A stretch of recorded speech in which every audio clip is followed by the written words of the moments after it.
order to get comfortable being uncomfortable or to move in a new direction, you can't do it on your own.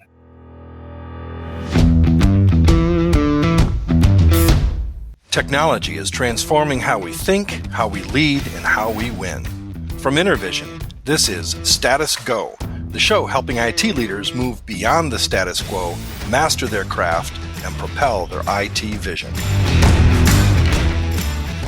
Welcome to Status Go. I'm your host, Jeff Tunn.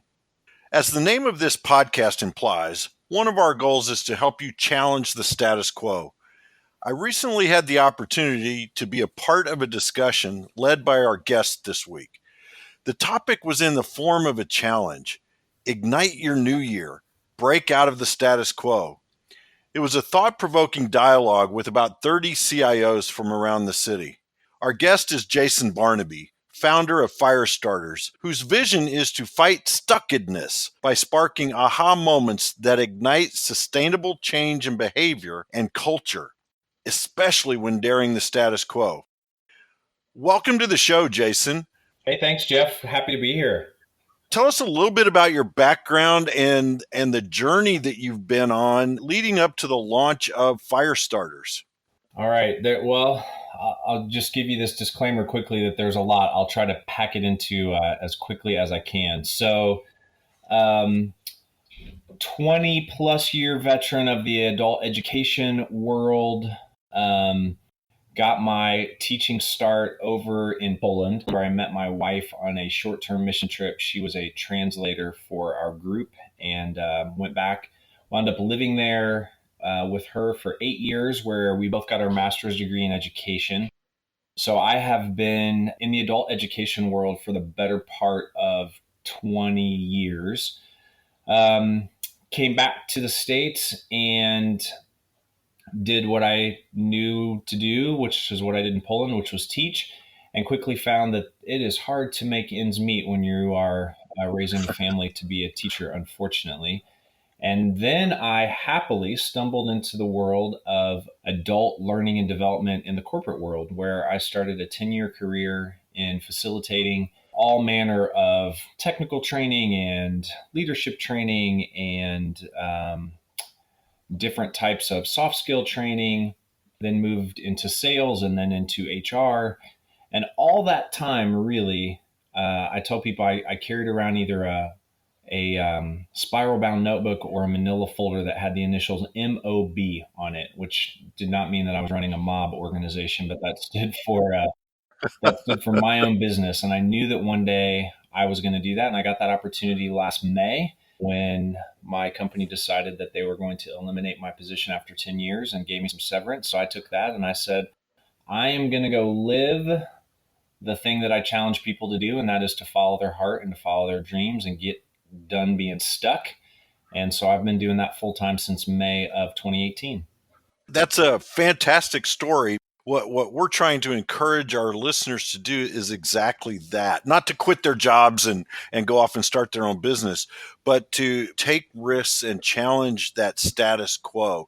So when you're thinking about that and you're working with a group of people or even an individual, what things are you telling them that help break through the status quo and really start to change the way that they think about themselves and their world?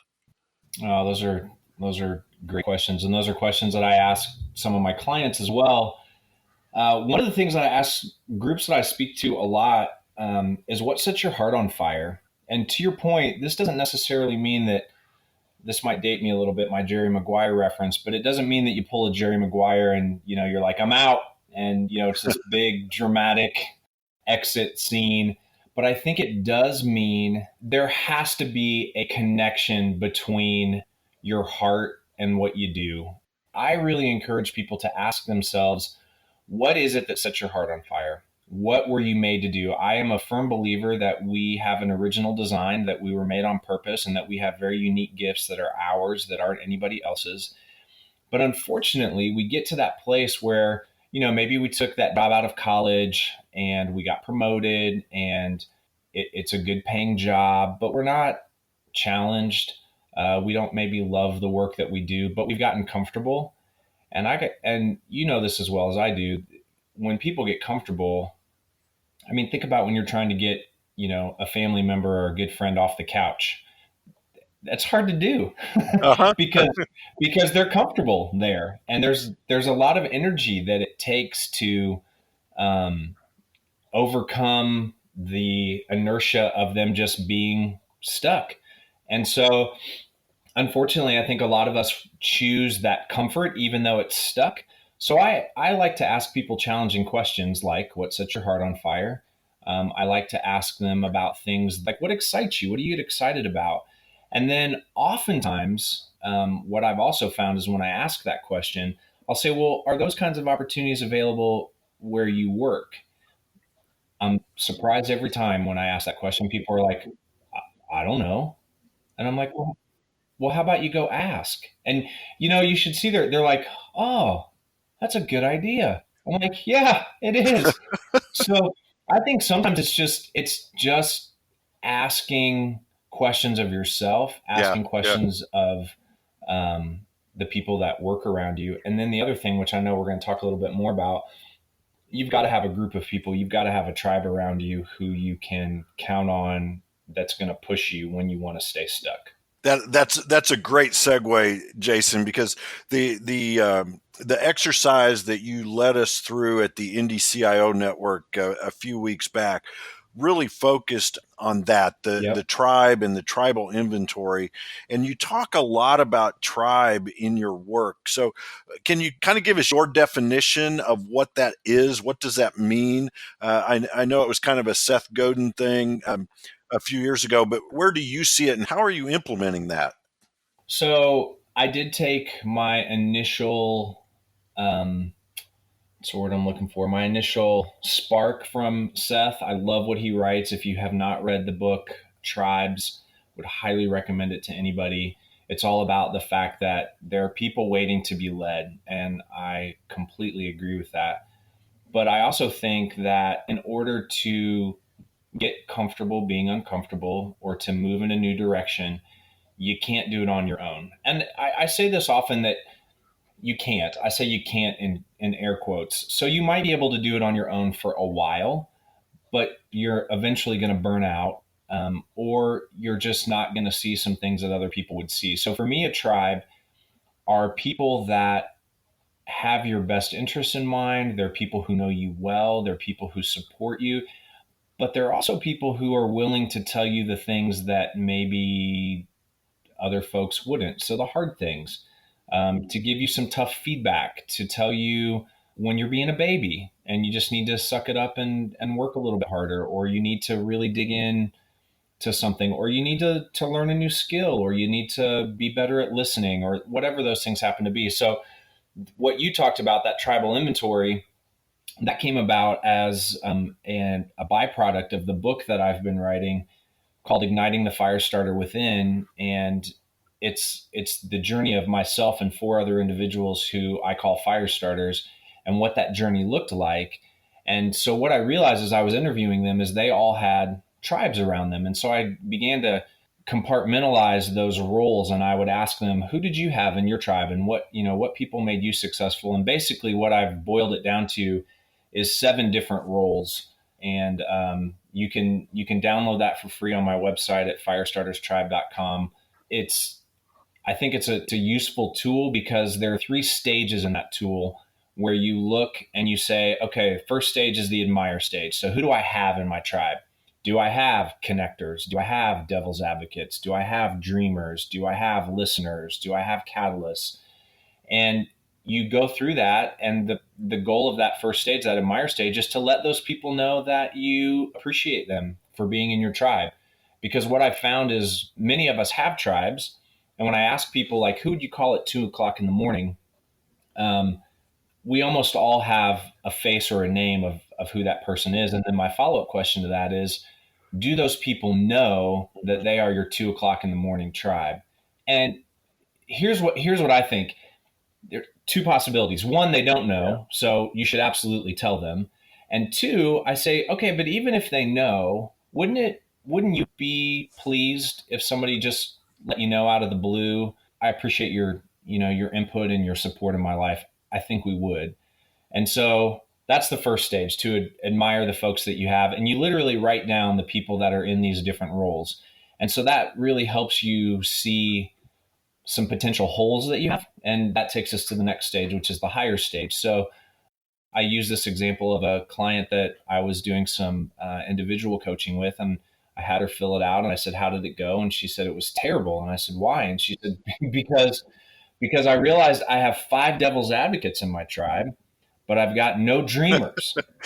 And I was like, "Oh, geez." And I said, "How does that make you feel?" And she said, "Well, it's terrible because I don't have anybody to help me get new ideas off the ground. I just have people that are constantly poking holes in things." So we went to work in finding her some dreamers. She clearly had enough.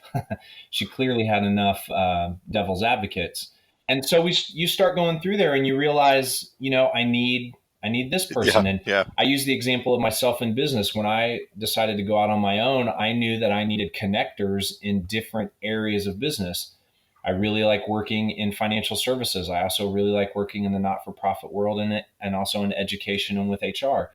Well, my connectors don't necessarily cross those categories. So I need connectors who are in the HR world, who are in the financial services world, and those aren't always the same people. So that's another thing that helps me realize who I need, and then I go out and hire them.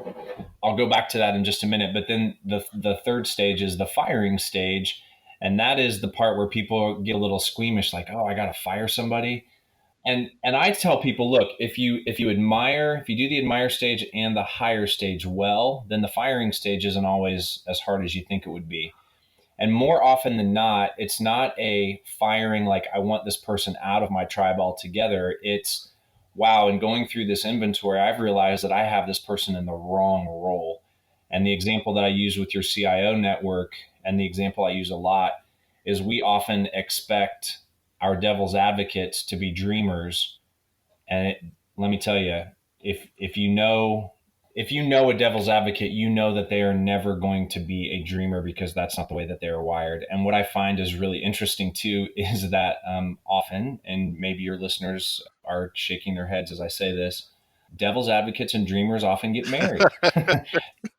The Yeah, opposites attract, right, right? right. And so sometimes what we need to do is, we have the people in our tribe, but we need to make sure that they're, I think it was in the Good to Great book, where he talks about getting the right butts and the right Seats. seats Yep. on the bus. Yep.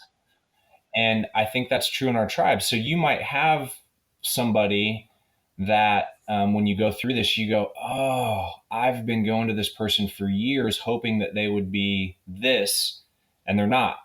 And so what I found is, when we move them, and we don't even have to have that conversation with them. This is just something that we do on our own. That when we move them to the right place and utilize them in the way that that role is best utilized, that's what works out the best. I do want to say one other thing about hiring, because people often say, like, "All right, Jason, well, I get it. Like, I've done the tribal inventory. I've got some holes and I need to hire. So how do I hire somebody?" And honestly, Jeff, it's as easy as looking around where you spend your time. So I ask people, like, look around your office. Are there people that you don't know? Of course there are. Are there people in your neighborhood? Are you a faith person? Are there people in your church? Do you sit in some sort of sporting event bleachers during the week for soccer or volleyball or softball or whatever it happens to be? There's a group of adults probably around you who you see all the time, yet we don't engage those folks very often. And then one place that I found that's been incredibly helpful is with LinkedIn. And I have sent people messages before when I see their profiles, and I'll just say, "Hey, I'm looking for somebody like you to join my tribe. And here's what that means. I'm looking for you, for example, as a connector. Hmm. And here's what I mean by that. Would you be interested?" And you know what? Most people say yes. A few have said no. And I don't take that personally, because, in all honesty, if somebody says no, I wouldn't want them to say yes anyway, because they weren't bought in from the beginning. So I want those folks that are going to say yes. And those are Yeah. the people Yeah. that I want Yeah. to hire and be a part of my tribe. So can you go through the 7 tribe members? You listed them, but just for our listeners, kind of go through and what's the major role that that person plays? So the 7 different tribe members, along with just a short description of them. First, a listener. So this is the person that you spill your ideas to. I tell people that these are the people that will follow you down every rabbit hole and take all the detours along the way. And when you're done and you say, you know what I mean? They go, yep. That's what they do. They listen, to let you figure it out and let you talk through it. So first is listener. Second is dreamer. These are the folks that often when you talk to them and you are excited about an idea and you say, hey, what about this? They will say, yes. And what about this? Or they use the word or a lot, like, or we could do that, or we could do this. It's never but, it's never no, it's always yes. And these are the folks that just want to dream and help you see things that maybe you would never have seen. And they're exciting folks to be around. Do not ask them to plan the details of something because they're terrible at that. The people that are good at some of the details are the next role, and that's the devil's advocate. I'd say that these people are often misunderstood because sometimes we have labeled them as dream killers. They're not dream killers. What I've learned in my own life is that often what they are doing is helping me see things that I wouldn't normally see because I'm a dreamer with my head in the clouds. So they are really good at saying, well, what about this and what about that? But I will say it's really important not to bring a devil's advocate in at the dreaming stage. It just doesn't go well. Oil and water doesn't Yeah. mix. Yeah. The next one is an organizer. So these are the folks who identify and order the priorities of things that you need to do. They thrive in the details and the little stuff. You've got all these ideas, and they're the ones who can say, okay, here's what you need to do first, second, third, and here's how that needs to work. And they can put a plan together and help you make sense out of some of the chaos. The next one is what I call the catalyst. And these people can also be sort of the organizer type folks, but these are the people who, like, if you say, I'm going to do X, like I want to throw or I want to have a conference in the fall, they're the people that are going to go, all right, well, what are you going to do to get there? Because here's what I think you should do. You should call the venue, you should try to get some speakers, and you should do all this within the next 3 weeks. And I'm going to call you in 3 weeks and find out if you did it. So you need to be careful when you say things to the catalyst because they will check up on you almost annoyingly sometimes, but we need them. And those are super helpful folks. Number 6 is the connector. So these are the people who have incredible networks and they are not afraid to tap into those networks for you. And these are the people that when you talk to them about what's going on in your life, they say, ooh, you need to meet this person, or I have a friend who does this. And they love connecting folks because often when they connect people, their tribe grows as well. And they're all about making those connections. And then the final role is the expert. And so I say that this one is the person who has already arrived at the place that you're trying to go. Maybe they've got more time in the industry. Maybe they've started and sold multiple businesses.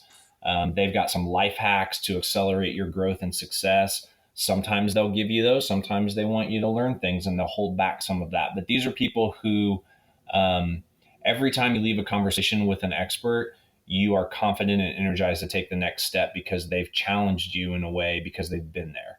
And that knowledge and that expertise that they have is worth its weight in gold.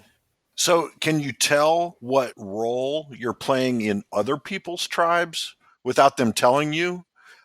Does that make sense as a question? Yeah, it sure does. And I would say, because I think one of the great points that somebody made in our CIO luncheon was, as a CIO, I play a lot of these roles throughout the day for different people on my team.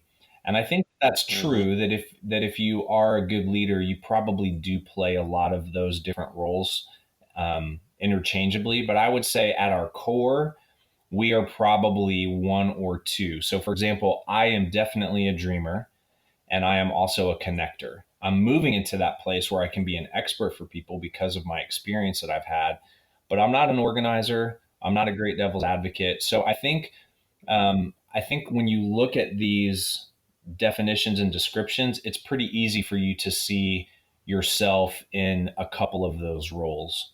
Does that make sense? Yeah, yeah, yeah. So as we were talking at the lunch, one of the things that I thought was interesting, and you touched on this before, was that 2 a.m. phone call type person, and Yep. I found it fascinating because I think a lot of us would say, "Oh, well, that's my spouse." Yeah. If I have that urgency, that's my spouse. But what it really got me thinking was, who would I call besides my Yeah. spouse if they weren't available? And you're right. Sometimes you need multiple people that play those roles, Absolutely. right? Absolutely. And I think you brought up a really good point. I know some people have gone through this and said, wow, as I look at this tribal inventory, I realize that I lean on my spouse for a lot of these different roles. And so Ah, it can be an eye-opening aha that, and I'm not saying that you shouldn't, that's good, but I also think that you need a backup, so to speak. And also, I think your spouse should know you so well, that sometimes it's better not to have somebody that knows you quite that well, who's going to challenge you in different ways, because sometimes spouses won't push those particular buttons because they know what comes as a result of pushing the button.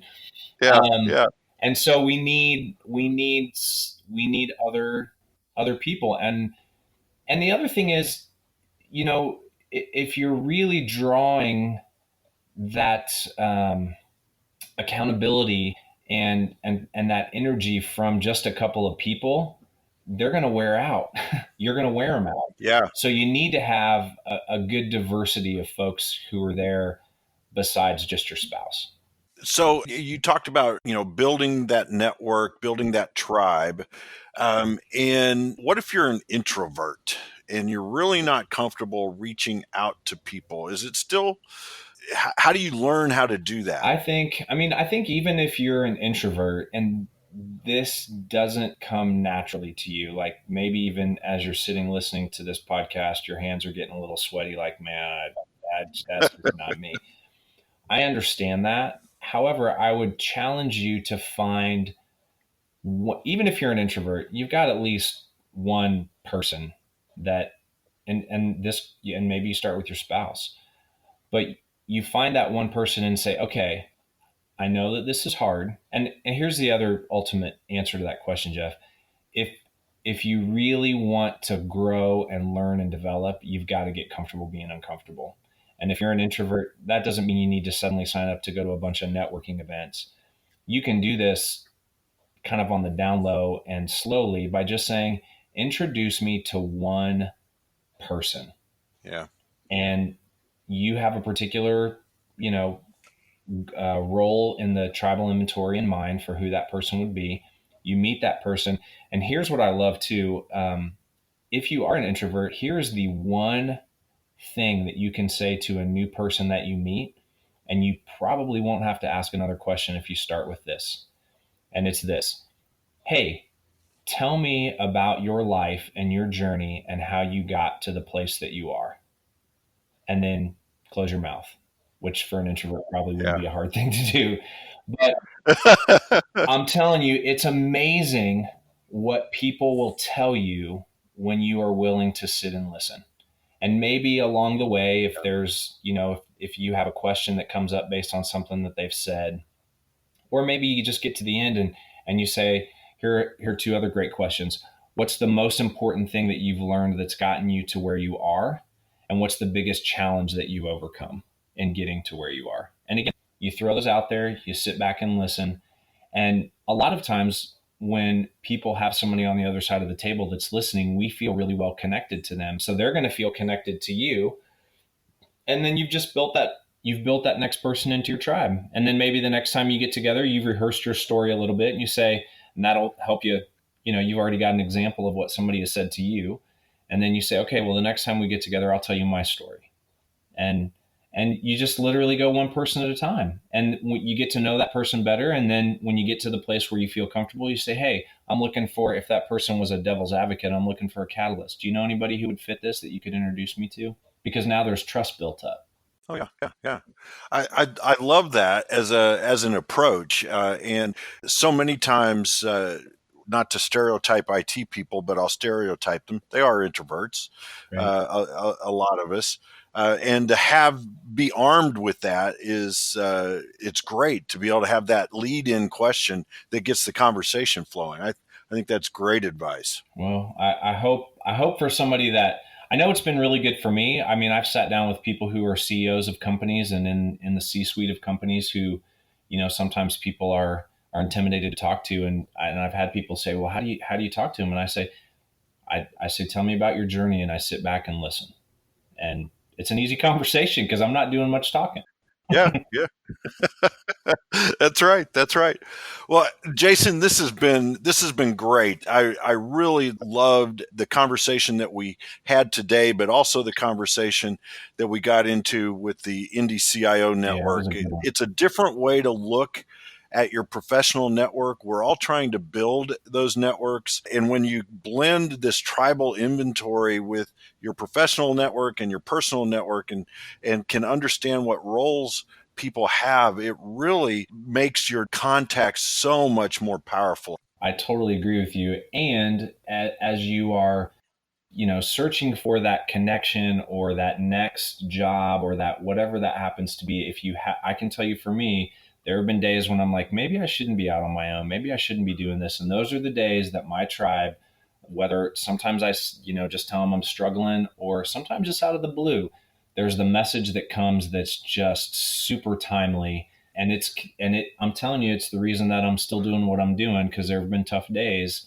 where I don't have it in me, but they have it in them, and that helps me take that next step. That's incredibly powerful. I jotted down three takeaways for me just to kind of summarize our conversation a little bit. The first one, and you said this a couple of times, and I think it is so true: get comfortable with being uncomfortable. That's, in a Absolutely. sense, that's leadership, right? You have to be Yeah. comfortable with being uncomfortable. The other one that I jotted down was when you're trying to hire into your tribe, look around you. It was interesting and timely because I had lunch today with one of the members of the NDCIO network. I've never met with him one on one, Oh, great. only in the group. And as you were going through the list of the seven roles, he's a catalyst, man. He came up with some fabulous ideas, Yeah, they and, do. and now they're on my plate, and I know darn well he's going to follow up on them Annoyingly with me. so, but Yeah. happily so. So Yeah, yeah. that's great. And then the third thing were the three questions. The Hey, tell me about your life, your journey, how you got where you are. What's the most important thing that you've learned in your journey, and what's the biggest challenge you've overcome? I think armed with those three questions, people can begin to build their tribe and build their network. I think that's great. I sure hope so, because in life and in business, we hang out with and we do business with people that we like and we trust. And the way that we learn to like and trust people is when you pull back that curtain a little bit and you share something that's personal. And I've done all kinds of activities like that with leadership groups, and it's amazing. Leadership groups that have worked together for years, and I say,